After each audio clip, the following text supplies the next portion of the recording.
क्या आपको intraday trading बहुत ज़्यादा रिस्की एंड फास्ट लगता है, या आपके जॉब या बिजनेस के वजह से आप ट्रेडिंग को ज़्यादा टाइम नहीं दे पाते हो, डेली चार्ट के पास नहीं बैठ पाते हो, तो स्विंग ट्रेडिंग आपके लिए बेस्ट ऑप्शन। मैं अपने चैनल पे बहुत सारा स्विंग ट्रेडिंग स्ट्रैटेजी अपलोड किया हूँ, लेकिन आज की वीडियो में हम लोग डिस्कस करेंगे स्विंग ट्रेडिंग का रोड मैप। स्टार्ट करेंगे एक सिंपल क्वेश्चन से, स्विंग ट्रेडिंग क्या होता है, लेकिन एंड तक आपको पता चल जाएगा एक हाई प्रोबेबिलिटी सेटअप कैसे फाइंड आउट करोगे, उसको इंप्लीमेंट कैसे करोगे एक फ्री स्कैनर के साथ, वो सब चीज़ आप लोग एंड तक मिल जाएगा। वीडियो स्टार्ट करने से पहले आपको दो चीज़ कर लेना है, वीडियो को फटाफट लाइक कर दीजिए और जो लोग न्यू हो चैनल को सब्सक्राइब कर दीजिए। तो चलो स्टार्ट करते हैं। आज हम लोग स्विंग ट्रेडिंग को 6 चैप्टर में कवर करने वाले हैं। आपके स्क्रीन के सामने इंडेक्स आ रहा होगा, वैसे हम लोग समझेंगे, लेकिन शुरुआत करते हैं बेसिक्स से। बेसिक्स बहुत ज़रूरी है कि जिन लोगों को बेसिक्स के बारे में थोड़ा आइडियाज़ है, आप टाइम स्टैम्प नीचे आ रहा होगा, स्विच कर सकते हो। लेकिन पहले जब बेसिक्स के बारे में बात करूंगा, सबसे पहले आता है स्विंग ट्रेडिंग क्या होता है। स्विंग ट्रेडिंग मतलब जब एक पोजिशंस को आप एक दिन से ज़्यादा होल्ड कर लेते हो, वो 2 दिन हो सकता है, 10 दिन हो सकता है, 1 महीना हो सकता है। एक दिन से ज़्यादा होल्ड हुआ मतलब वो बन गया स्विंग ट्रेडिंग, ठीक है। लेकिन स्विंग ट्रेडिंग करना क्यों, और हर एक बड़े ट्रेडर घूम फिर के स्विंग ट्रेडिंग में क्यों आ जाता है? क्योंकि इंट्राडे ट्रेडिंग बहुत फास्ट पेस ट्रेडिंग है। यहाँ पे आपका इमोशंस बहुत ज़्यादा इन्वॉल्व होता है, ठीक है। आपका माइंड जो प्रेशर है हर दिन क्रिएट होगा, क्योंकि जब ट्रेड करते हो प्रॉफिट हो गया तो खुश, लॉस हो गया तो आपका दिन खराब हो जाएगा। बहुत लोगों के साथ ऐसा होता है। आप सोचो जिंदगी भर यही कर पाओगे? नहीं ना। आपको ऐसा होना चाहिए कि ट्रेड करने के बाद आपको शांति से पैसा है, पीस से पैसा है, ना कि हर दिन स्ट्रेस लेके पैसा है। वो आपको नहीं चाहिए होगा। इसीलिए जब कैपिटल ग्रो हो जाता है, लोग धीरे धीरे स्विंग ट्रेड में स्विच हो जाते हैं, ताकि इस हफ्ते में 15 मिनट दो, ट्रेड करो और आपको गेन्स आते रहे। लेकिन ये तो हो गया बेनिफिट्स के बारे में, लेकिन नेगेटिव पॉइंट्स भी तो होंगे ना। प्रोज जान लिए, कॉन्स भी जानना जरूरी है कि नहीं है। स्विंग ट्रेडिंग में इंट्राडे के कंपैरेटिवली अकाउंट आपका स्लो ग्रोथ होता है। आप जितना इंट्राडे में पैसा बनाओगे ना, स्विंग ट्रेडिंग में उतना पैसा नहीं बनेगा। लेकिन इंट्रा ट्रेडिंग में जितना रिटर्न आते हैं उतना रिस्क भी है। लोगों का एक एक दिन में पूरा पैसा खत्म हो जाता है, एक एक दिन में पूरा कैपिटल वाइप आउट हो जाता है। यस, इंट्राडे में ये चीज़ होता है, लेकिन स्विंग ट्रेडिंग में रिस्क आपका लो है, इसलिए लोग ज़्यादा स्ट्रेस नहीं लेके स्विंग ट्रेडिंग करना पसंद करते हैं। ये हो गया हमारा फर्स्ट चैप्टर। अब आते हैं हम लोग सेकेंड चैप्टर पे, टेक्निकल एनालिसिस। इसको हम लोग चार्ट्स पे समझते हैं। टेक्निकल एनालिसिस को हम लोग 4 पार्ट में डिस्कस करेंगे। एक है हम लोग का टाइम फ्रेम क्या होगा, ट्रेंड्स क्या होते हैं, ठीक है। थर्ड हम लोग का सपोर्ट एंड रेजिस्टेंस, फोर्थ हम लोग का इंडिकेटर्स। अच्छे सुनना गाइस, ध्यान सुनो। पहले हम लोग टाइम फ्रेम क्या यूज करेंगे स्विंग ट्रेड में। देखो, टाइम फ्रेम क्या होता है, जब भी आप लोग कोई चार्ट्स को देखते हो, ठीक है, जब ये चार्ट्स को देख रहे हो आपको क्या दिख रहे हैं, ग्रीन रेड, ये तो आपको पता है कैंडल स्टिक्स होते हैं। अब ये कैंडल स्टिक्स देखो, टाइम फ्रेम जब हम लोग यूज करेंगे ना, मान के चलो मैंने 5 मिनट कर दिया, मतलब एक कैंडल बनने के लिए 5 मिनट लगेगा। अब 5 मिनट देख के मैं 7 दिन का ट्रेड का तो प्लान नहीं कर पाऊंगा, समझ रहे हो ना। मेरे को 7 दिन 10 दिन का ट्रेड प्लान करना है, तो मेरे को time frame higher time frame में देखना पड़ेगा। इसीलिए स्विंग ट्रेडिंग में ज्यादातर ट्रेडर्स फॉलो करते हैं डे टाइम फ्रेम, ठीक है, मतलब डेली का कैंडल देखना पड़ता है। वहां से मार्केट स्ट्रक्चर क्रिएट होता है, और स्ट्रक्चर समझने के लिए क्या देखना पड़ेगा, हमको देखना पड़ेगा ट्रेंड्स के बारे में। अब ट्रेंड्स कैसे होते हैं आपको ऑलरेडी पता है, up trend, down trend, sideways market होते हैं। अच्छे सुना, ये जरूरी पॉइंट है। Up trend, down trend, sideways market. लेकिन अभी आपको डाउन ट्रेंड में ट्रेड नहीं करना है, क्योंकि डाउन ट्रेंड में ट्रेड करने के लिए आपको डेरिवेटिव मार्केट में जाना पड़ेगा, जो हाई रिस्क सेगमेंट है, ठीक है। अब जनरली मैं डेरिवेटिव मार्केट के ऊपर बहुत सारा वीडियो बनाया हूँ, चैनल को सब्सक्राइब किए होगे तो वहाँ पे बहुत सारी चीज़ देखोगे। आगे आने वाले टाइम पे भी इस पे कैसे ट्रेड करोगे वो भी मैंने शेयर करूंगा, उसमें भी सीखोगे। लेकिन अभी इस पे फोकस नहीं करो, अभी आपको अप ट्रेंड में साइडवेज मार्केट में ट्रेड करना है, ठीक है। आज जो मैं आपको कॉन्सेप्ट बताऊंगा, जो स्ट्रैटेजी बताऊंगा आपको, वो अप ट्रेंड मार्केट में लागू होगा। कैसे ट्रेड करोगे मैं आपको बताऊंगा, ठीक है। इस मार्केट अप ट्रेंड में क्या ऐसे जाता है? नहीं ना। मार्केट कैसे जाता है? ऊपर जाता है, फिर थोड़ा नीचे आता है, फिर ऊपर जाता है, फिर नीचे आता है। क्यों नीचे आता है? क्योंकि जो बंदा नीचे से बाई किया ऊपर क्या करेगा, प्रॉफिट बुक करेगा, इसीलिए मार्केट डाउन होगा। फिर ऊपर गया, बाई लोग किए होंगे, प्रॉफिट बुक किया, मार्केट नीचे आ गया। जब ये नीचे आता है ना, जो करेक्शन होता है ना, इस पार्ट को हम लोग कहते हैं पुल बैक। पुल बैक मतलब नीचे आया है, लोग बाय करेंगे तो फिर बाउंस बैक करके नीचे जा सकता है, ऊपर जा सकता है। लेकिन एक स्विंग ट्रेडर को क्या करना है, स्विंग ट्रेडर हमेशा ढूंढते रहता है पुल बैक। जब भी डाउन होगा, इस पॉइंट पे उसको बाय करना है, ऊपर उसको सेल कर देना है, फिर डाउन होगा, बाय करना, ऊपर सेल कर देना। ऐसे करके आप एक ट्रेंड को कैप्चर कर सकते हैं, ठीक है। अच्छा, अब जो ट्रेंड कैप्चर करने के लिए हम लोग किस कॉन्सेप्ट के, किस बेसिस पे ट्रेड करेंगे, सबका एक ही बेस होता है, जिसको हम लोग कहते हैं सपोर्ट एंड रेजिस्टेंस।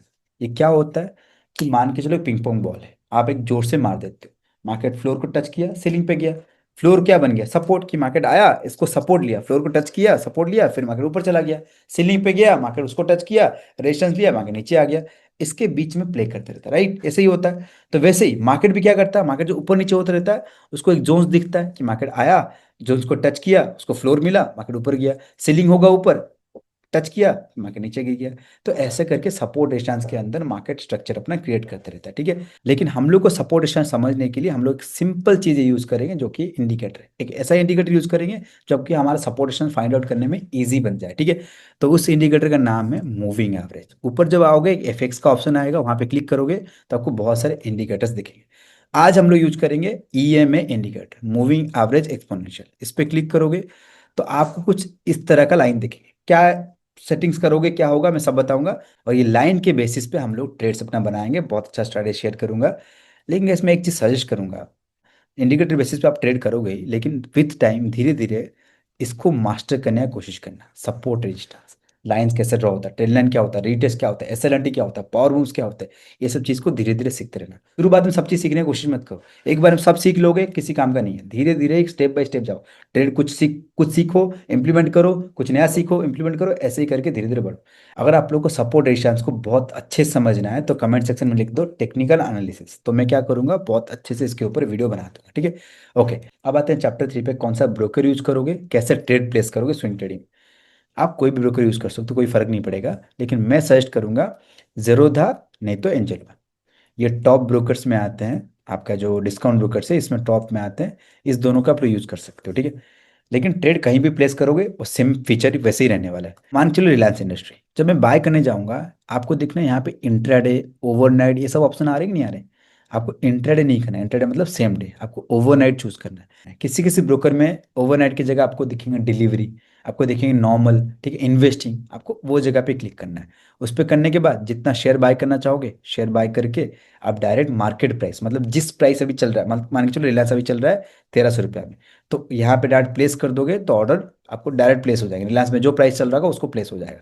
लेकिन अगर आपको मान के चलो मेरे को रिलायंस को बाय करना है 1400 पे या 1500 पे बाय करना है, ऊपर जब जाएगा तब बाय करना है, तो यहाँ पे एक ऑप्शन है दिख रहा है ना आपको जीटीटी। हर ब्रोकर में अवेलेबल है जीटीटी। जीटीटी सेट करने से क्या होगा, ऊपर जो प्राइस आपको दिख रहे होंगे जब जा रहे होंगे वहां पे आप ऑर्डर प्लेस कर सकते हो। मान के चलो मेरे को 1500 पे आएगा तो बाय करूंगा।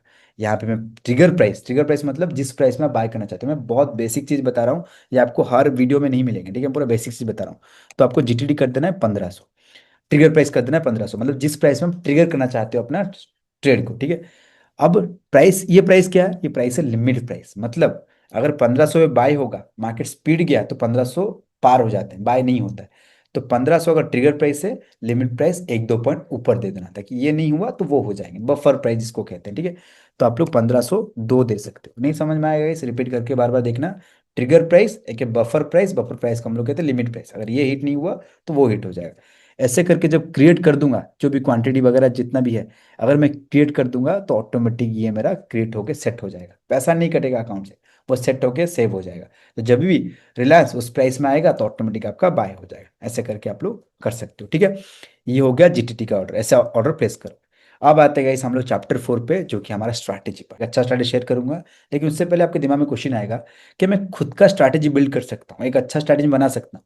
अगर आप लोग बहुत दिन से ट्रेड कर सकते हो, कोई कॉन्सेप्ट में ट्रेड करते आ रहे हो, तो उसको थोड़ा बहुत इंप्रूव करके अपना स्ट्रैटेजी बना सकते हो, कोई प्रॉब्लम नहीं है, सब बनाते हैं, आप भी बना सकते हो। लेकिन अगर आपको दिमाग नहीं लगाना है, मेरे यूट्यूब चैनल पे एक प्लेलिस्ट है स्विंग ट्रेडिंग सेटअप करके। उसमें मैंने इतना पावरफुल स्ट्रैटेजी शेयर किया है जो मेरा स्विंग ट्रेडिंग को नेक्स्ट लेवल तक लेके गया है। और आप लोग का ट्रेडिंग को भी ये बिगिनर से एडवांस लेवल तक लेके जा सकता है। कुछ नहीं करना, आपको जाना है प्लेलिस्ट में, वो वीडियो सब है उसको देखना है। लेकिन ये वीडियो खत्म होने के बाद, क्योंकि मैं बताऊंगा स्टेप बाय स्टेप क्या करोगे, उसके बाद जाके देखोगे तो समझ में आएगा। स्ट्रैटेजी होने के बाद भी आप कुछ नहीं कर पाओगे, ठीक है। तो उसके इसके बाद जाके उसको देखना।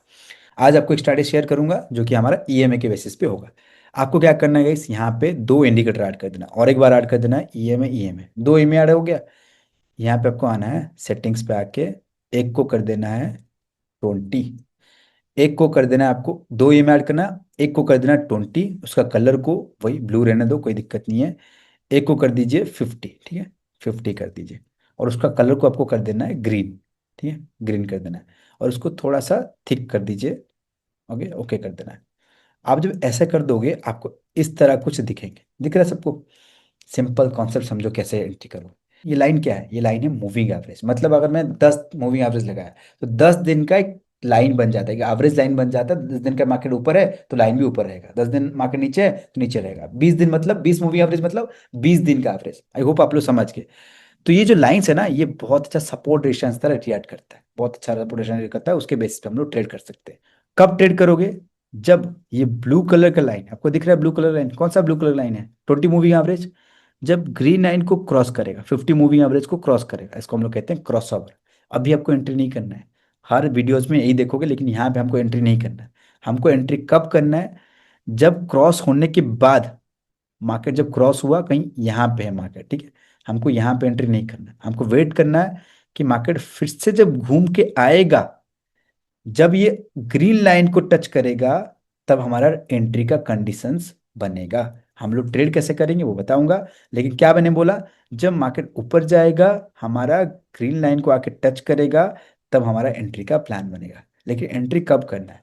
एंट्री हमको तब करना है जब ग्रीन लाइन आने के बाद मार्केट क्या होगा, फिर से मूवमेंट फिर से घूमेगा, ठीक है, कंटिन्यू गिर रहा होगा तो हमको कुछ नहीं करना है, क्योंकि वो डाउन मार्केट में हमको ट्रेड नहीं करना है। लेकिन आने के बाद जब घूमना स्टार्ट करेगा, तब हम अपना ट्रेड बनाने का प्लान करना है।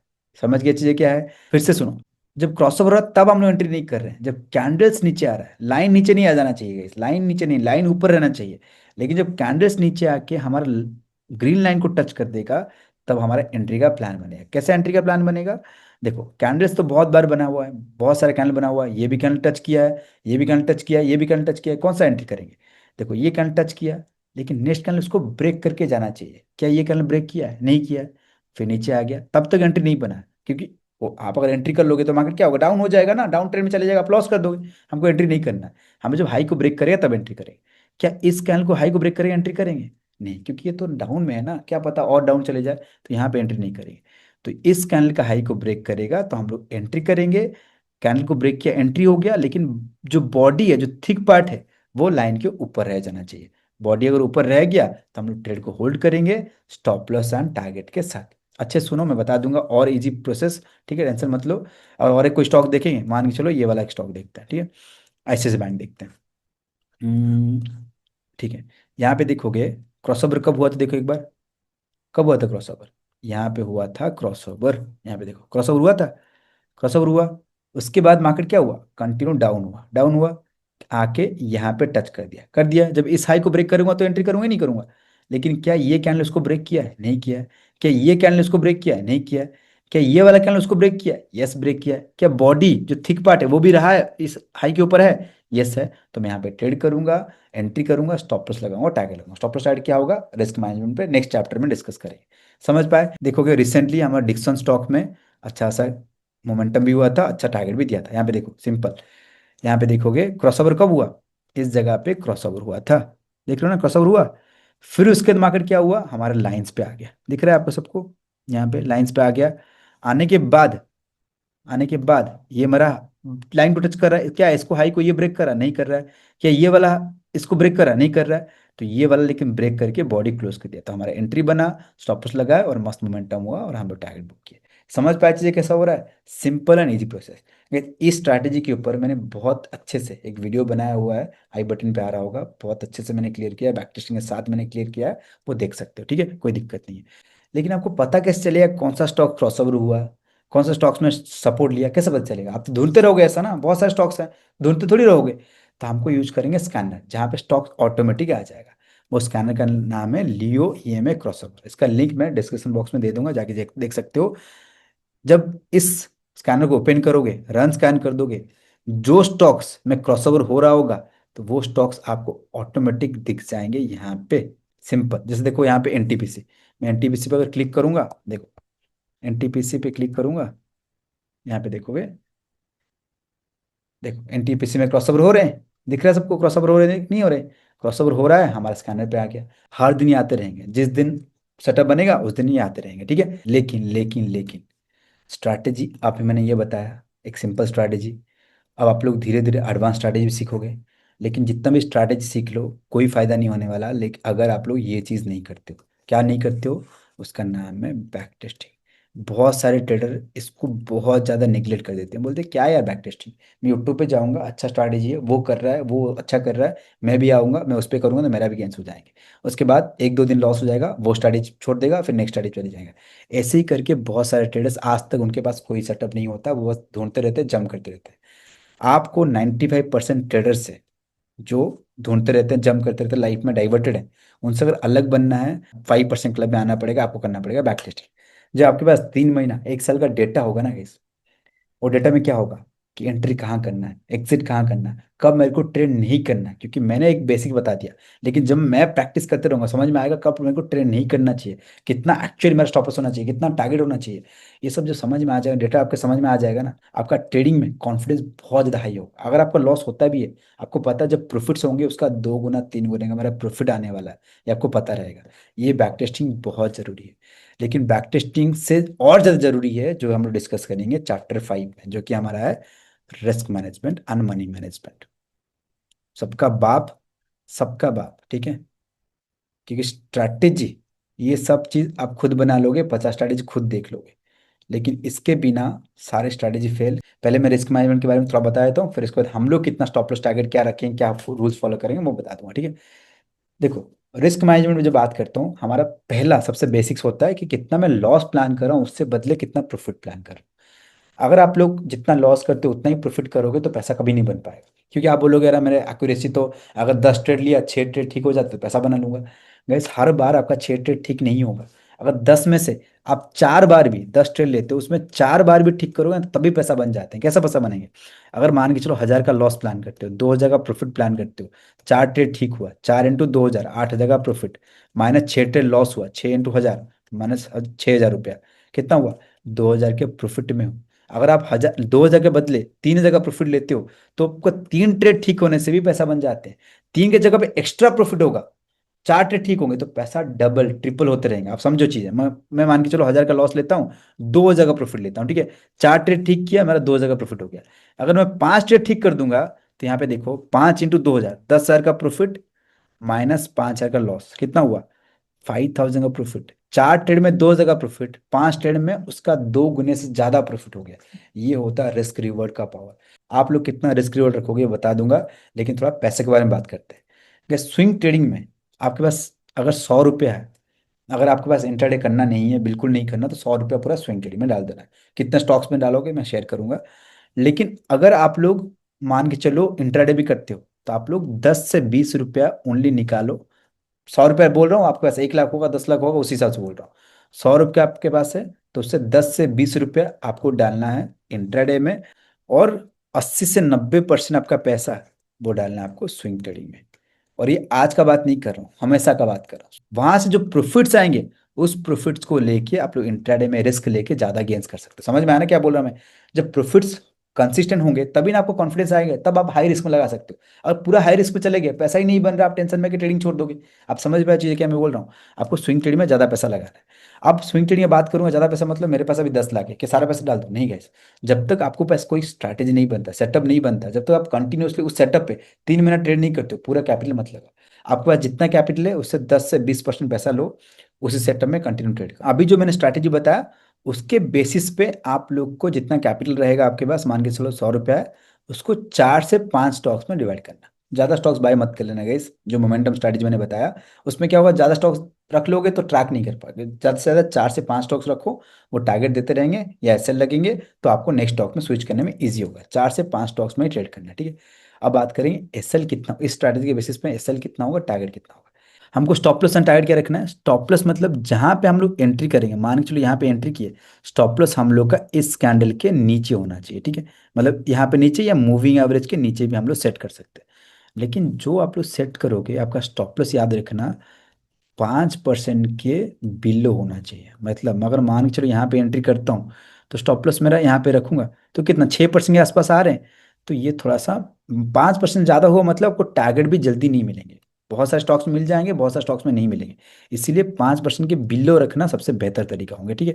तो ये स्टॉक्स में अगर 5% से ज़्यादा स्टॉप लॉस हो रहे हैं तो क्या करेंगे, यहाँ पे हम लोग ट्रेड को इग्नोर कर देंगे। नहीं तो अगर ये नीचे आता है, और नीचे आने से अगर फिर से मौका मिलता है बाई करने का और स्टॉप लॉस छोटा हो जाता है, तो हम लोग ट्रेड कर सकते हैं। मेरा पॉइंट समझ पा रहे हो क्या बोल रहा हूँ मैं? अगर मान के चलो ये क्या किया, नीचे रेड रेड बन के नीचे आया, तो मेरे को पता चल गया कि मार्केट अभी अगर एंट्री करता हूँ तो स्टॉप लॉस क्या होंगे, छोटे हो जाएंगे, तब एंट्री किया जा सकता है। नहीं तो अगर ऊपर भाग गए तो छोड़ दो, कोई दिक्कत नहीं है, दूसरे स्टॉक्स मेरे पास मौका है, वहां पे मैं ट्रेड बना सकता हूँ।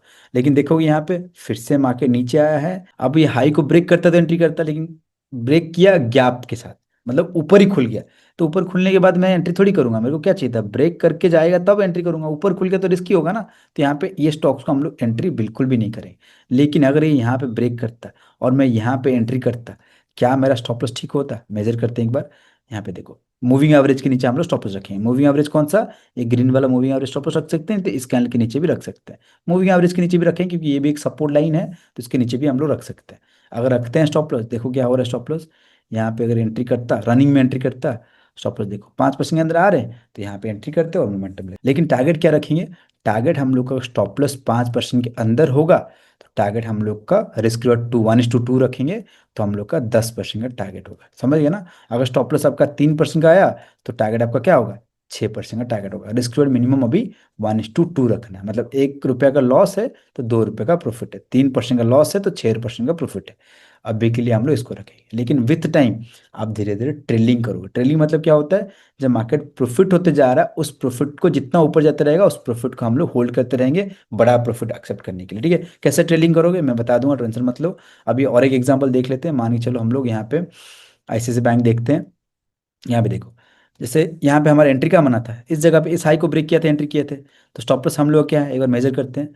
यहाँ पे एंट्री करते हैं तो स्टॉप लॉस मूविंग एवरेज के नीचे रखते हैं, तो देखो 2% के 2.5% के आसपास हमारा स्टॉप लॉस आ रहा है। तो 2.5 का स्टॉप लॉस है, तो टारगेट क्या होगा मिनिमम? 5% का। 5% स्टॉप लॉस कहाँ मिला? देखो यहाँ पे हमारा 5% मिल गया। अब हम लोग पूरा प्रॉफिट बुक कर सकते हैं, इधर पूरा प्रॉफिट बुक कर देंगे, नहीं तो क्या कर सकते हैं, ट्रेल कर सकते हैं। ट्रेल कैसे करेंगे? अभी तो आप लोग 1:2 में पूरा क्वांटिटी बुक करोगे, लेकिन आगे जाके अगर मान के चलो आप लोग 10 क्वांटिटी बाय करते हो, 10 क्वांटिटी में से 5 क्वांटिटी आप लोग 1:2 में बुक कर दोगे, और 5 क्वांटिटी आप क्या कर सकते हो, ट्रेल कर सकते हो बड़े टारगेट्स के लिए। बड़े टारगेट्स कैसे होल्ड करोगे? आपको क्या करना है, जो मूविंग एवरेज नहीं दिख रहा है ब्लू कलर का, जब तक मूविंग एवरेज के लाइन के नीचे बॉडी ऐसे क्लोज नहीं कर देता है, तब तक आप होल्ड करोगे। ठीक है, समझ गए चीज़ क्या बोल रहा हूँ? क्योंकि बॉडी इसके नीचे क्लोज हो गया तो ये ऐसे ऐसे करके गिर जाएगा। बॉडी क्लोज होने होगा तो आपको स्क्वायर ऑफ कर देना, होल्ड नहीं करना है, क्योंकि होल्ड करोगे तो बहुत बार ये तो चले गए हैं लेकिन ज़्यादातर जाते नहीं है। ठीक है, अगर आप लोग देखोगे बॉडी क्लोज हुआ होगा, आप एग्जिट करते हैं यहाँ पे, तो आपको ऑलमोस्ट 6% मिलता है, वही बराबर 1:2 मिलता है। लेकिन इस केस में अगर आप एंट्री किए होते, यहाँ पे तो एंट्री नहीं बना, अगर बना होता तो यहाँ पे देखो तो कितना टारगेट बड़ा मिलता। आप यहाँ पे एंट्री किए होते तो आपको ऑलमोस्ट टारगेट मिला होता, यहाँ पे देखो बॉडी क्लोज किया है तो 41% का टारगेट मिलता है। समझ रहे हो ना? आपका स्टॉप लॉस कितना था? 5% का स्टॉप लॉस था, वही 5% के आसपास स्टॉप लॉस, लेकिन 41% का टारगेट। रिस्क कितना हो रहा है? 1:8।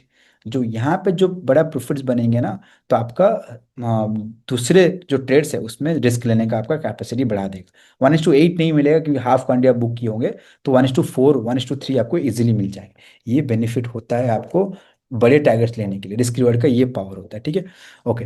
अब हम लोग बात करेंगे, लेकिन ये स्ट्रैटेजी को बैक टेस्ट कैसे करोगे मैं आपको बता देता हूँ। अब जब आप स्कैनर पे आओगे, आपको आने के बाद यहाँ पे एक ऑप्शन देखो दिख रहे हैं बैक टेस्ट रिजल्ट्स। आपको जब इस पे क्लिक करोगे ना, आपको दिख रहे हैं लाइंस बार सारे दिख रहे हैं ना, बार सब, ये बार क्या है? डेट्स है। मान के चलो ये वाला डेट देखो, 9 जून का डेट है, ये 18 जून का डेट है, ये 20 जून का डेट है। आपको क्या करना है, जब बैक टेस्ट मतलब प्रैक्टिस करना है कि हाँ मैं जो कॉन्सेप्ट में ट्रेड कर रहा हूँ क्या वो कॉन्सेप्ट काम किया है कि नहीं किया है। तो इस चीज़ को देख के आप लोग बैक टेस्ट कर सकते हो। ये कॉन्सेप्ट पे बैक टेस्ट करो, या जो भी मैंने प्लेलिस्ट का बताया उस प्लेलिस्ट पे देखोगे, उसका भी बैक टेस्ट करो। वो सब बैक टेस्ट करने के बाद ही अपलोड ट्रेड करना। मान के चलो मैंने ये वाला डेट को देख रहा हूँ, ठीक है, 20 अगस्त को देख रहा हूँ, तो 20 अगस्त पे ये स्टॉक्स आए थे, क्या ये स्टॉक्स पे मेरा ट्रेड बना था? क्या एंट्री हुआ था? एंट्री हुआ था तो क्या टारगेट मिले थे?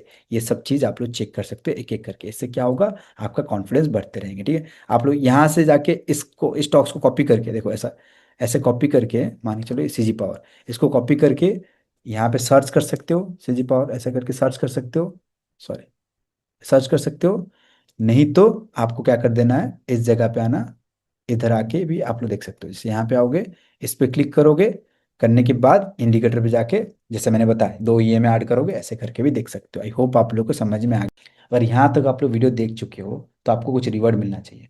तो मैंने एक फ्री कोर्स डिजाइन किया आप लोग के लिए, सारे एडवांस लेवल का कॉन्सेप्ट स्टेप बाय स्टेप मैंने उसमें बनाया, क्योंकि यूट्यूब पे पूरा अपलोड नहीं हो सकता है, बहुत लंबा वीडियोज़ है, तो इसीलिए मैंने स्टेप बाय स्टेप वहाँ पे मैंने अपलोड किया है। डिस्क्रिप्शन बॉक्स पे लिंक होगा, वहाँ पे क्लिक करके जाओ, देखो, फ्री ऑफ कॉस्ट में बहुत सारा चीज़ देखोगे। अगर गाइस आप लोग को वीडियो अच्छा लगा तो लाइक कर दीजिए, यूट्यूब एल्गोरिथम इसको पुश करेगा, और जो लोग न्यू हो चैनल को सब्सक्राइब कर दीजिए। इस वीडियो को यहीं पे एंड करते हैं, मिलते हैं नेक्स्ट वीडियो पे।